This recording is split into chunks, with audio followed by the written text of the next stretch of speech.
Dňa 21. októbra nás navštívil rozhlasový redaktor Rádia Slovensko, pán Pavol Náter. Natočil s nami anketu o našej...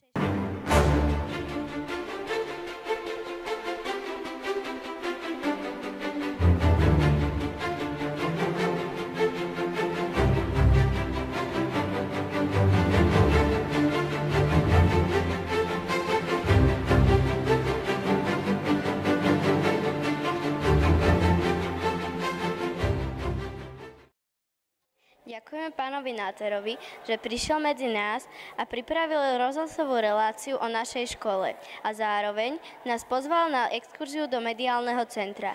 Pre štúdio Uršula Adriana Zedeková, Základná škola svätej Uršule, Bratislava.